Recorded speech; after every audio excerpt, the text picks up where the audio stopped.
Welcome back to my YouTube channel. I go by the name of myself and I. Epic it was. Remember to like and share to this amazing video. Today I'm here with this amazing, beautiful, amazing woman right here. Wow. But before you introduce yourself, Mm-hmm. I'd like to say a very big thank you for always subscribing, liking, and sharing to my YouTube channel. Charlie guys, I really appreciate you guys so much. I'm here with Audrey Appleby.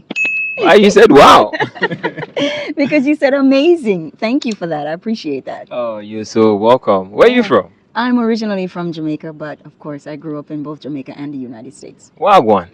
Everything Irie, everything Chris, everything Oh. Corey, everything good. Oh, wow. What are you doing in Ghana? Wow, that's a big question. I'm living in Ghana, to be honest with you, and I started a small business, A Squared Sure Thing Foundation, Okay. which is twofold. It's all about helping the youth career-wise and also for helping myself. So I'm doing a little bit of services that I used to do in the States, Okay. which is land acquisition, Mm, short-term and long-term rentals, okay. project management, and property management, All is within one person. all within one person. What was the purpose of you coming to the motherland, Ghana? I had no purpose. I did not plan to come here. This was a oops. And so Wow. now I'm here and I'm enjoying it. I actually realized that I needed to be here. So how did you get to know about Africa? But right now you're in Ghana. How? And now you said you didn't plan. Like, how did you get to know about Africa and why you in I Ghana? mean, of course, we learned about Africa when we were in high school and stuff like that. Is But it in then- Jamaica?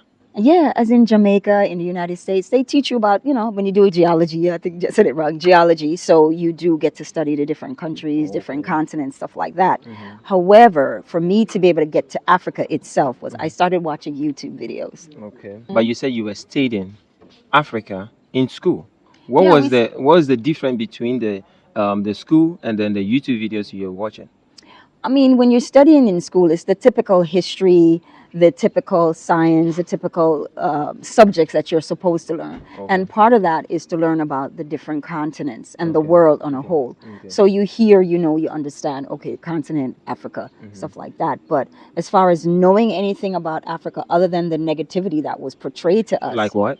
on TV, they would show that Africans were always starving, fanning the flies, or help the needy children of Africa with only one bag of rice. You could feed a whole village. Wow. That is not the case. Has that really affect African image in the Western? Yeah, it's not just that. There's more. I mean, I can't remember everything, Okay. but there's a lot more of the media that was portrayed to give the indication that Africa was a place where people were suffering.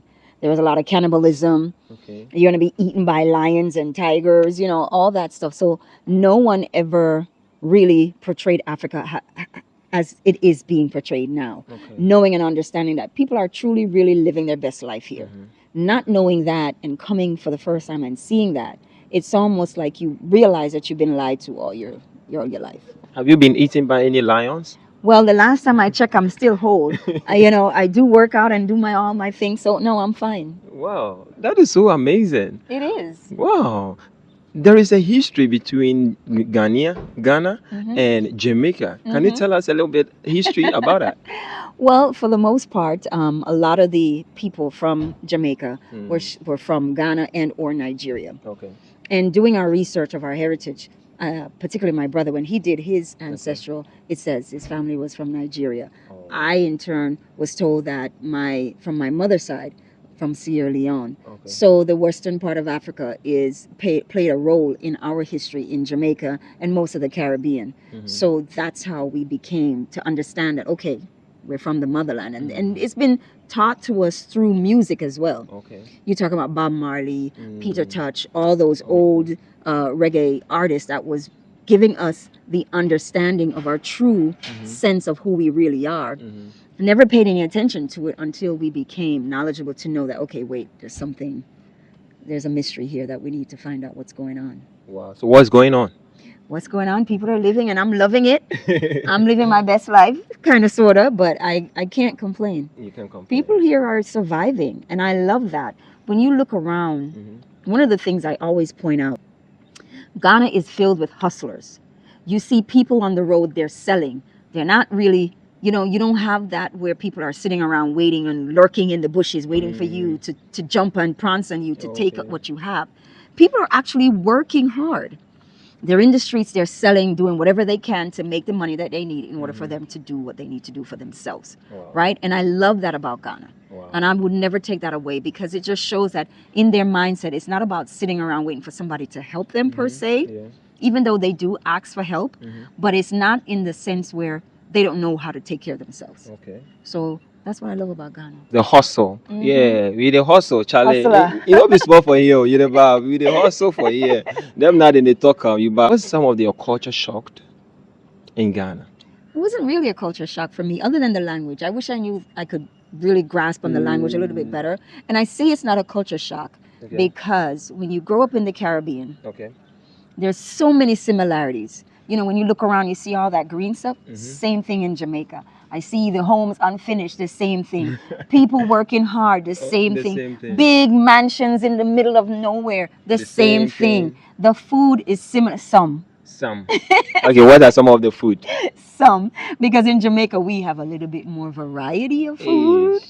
Okay, oh, in Ghana too, we have variety of the food. So what example are you talking about? Well, the thing is, Mm-hmm. Ghana's food is so hot. The pepper, I can't do the pepper. You can? No, Oh. I don't do well with the pepper. So for that reason and that reason alone, I don't really eat a lot of the dishes. Okay. I've tried one or two, but I've tried the rice, the rice balls. Yeah, rice balls. Yeah. I've tried that. I've tried the soup, Mm-hmm.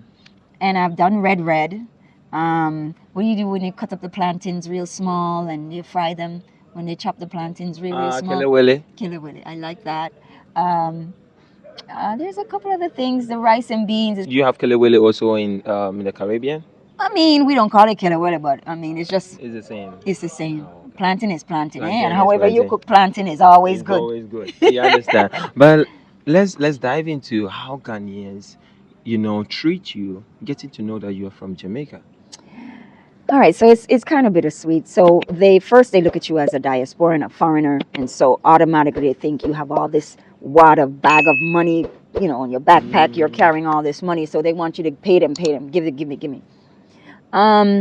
But where I am, where I live, I like it. My neighbors are very friendly, very helpful. They treat me with kindness, and vice versa. My taxi driver is in my neighborhood, so I can call him at will, and he'll come and take me and whatever I need. So I'm not here to complain. I'm okay. You're okay. Ghanaians treat me fine. What are some of the things that you think we can better off? Just be honest. Like the workers, contractors, workers, be honest. Be forthright in just giving us the right price instead of trying to increase the price because you think we have all this money. And so just trust and know that if you take care of us, we're going to take care of you. So treat us the same way you would like to be treated. But obviously, that's not the case until we learn as human beings how to treat each other with kindness. Then, of course, we'll see a different outcome. But it's not just Ghanaians, it's all over. The world is as such where everybody is confused on who we are and where we're supposed to be and what we should be doing for ourselves. And so, for the most part, I feel like Ghanaians treat me pretty decent, except, like I said, one or two small issues that I've had. What are some of the issues so that we can be able to, work on it to make it perfect?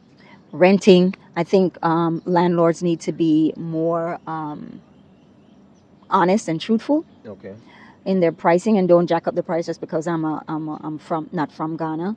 I think, like I said, some of the laborers need to be honest and be consistent in being available. If you say you're going to be there, then that's what you should do. Timing. Have a huge problem with timing. If you tell me that you're going to be at my place at 10, then that's what I'm expecting, and it doesn't ever happen. Oh gosh. Right? That is Ghana time for you, right?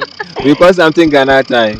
I don't mind Ghana time, but if we're doing some business together, then you need to change the Ghana time to be more professional. That is so true. We need to better ourselves. You understand? Some of the things that we get to know that, we can do better. Let's do better in it. Let's get the country better. You understand? Because it starts from you and I. Yeah. If you don't do it, who will do it? You understand? That's absolutely true. And I think a lot of times people don't realize when you cheat us, you're cheating yourself. Because then we won't call you. We don't trust you to do any additional work. And so for the most part, we're looking for people, those that are coming are looking for people that are consistent. And if you're honest and open and you tell us, give us a good price that we can work with, and that way you can consistently keep a job.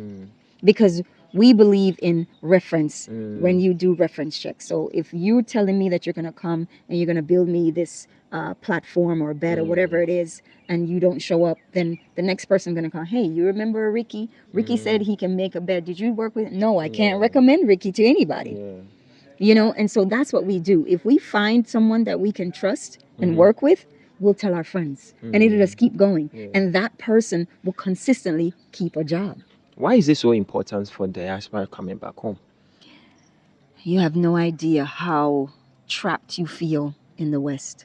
When you've been in the West for such a long time, I can only speak for myself. There's an entrapment that you feel, that's just this cloud just hover over you to make you feel like you're programmed to have to be 9 to 5, this and that, always, da da da da. There's no, you don't feel secure. The police is always attacking the majority African, not majority, attacking African American, especially our men. Either they're incarcerated or they're getting shot. It's just on and on and on. The picture, the game is just it's like the same game being repeated constantly, year after year after year. And so a lot of diasporans that are coming or moving to Ghana or any other African country, they're realizing that my young boy or my young daughter needs a place where they can feel comfortable and secure in being raised in a way where they are going to be safe. They don't have to be running, looking over their shoulder, worrying about whether being stopped by a cop and being accused of doing something they didn't do. And so it's a normal everyday thing, and people are tired of that. They're tired of the hustle and bustle of being in an office all day, working for someone that they don't even care for, doing something that they don't even love. They're tired. A lot of people are coming. You've been here. What are some of the things that you think they should know before coming? I think they should know a little bit more about the structure of Ghana and how the people operate, right? In order for you to fit in, you need to learn more about the culture, about the people, about the dynamic of how things are done, and just be open-minded. Right? And it's important, and I've said this before on my channel, it's important for you to connect with someone, either a diasporan or a Ghanaian YouTuber or someone that can assist you in providing you some insight on the things that you think you want to understand and know about. How are you mingling yourself, and how do you accept the culture, and what have you learned from the culture? There's so much. One of the things that hurts me is the fact that we don't know the language. We were never taught how to speak and be able to relate to, in Africa itself, the dancing. That hurts me dearly. Like sometimes I tear up because the dancing, the movement seems so very spiritual and so emotional, and it takes so much to learn and understand the beauty about the dance and the meaning behind the dancing. I'm very respectful of the chief sensei and the purpose and understanding what it's about.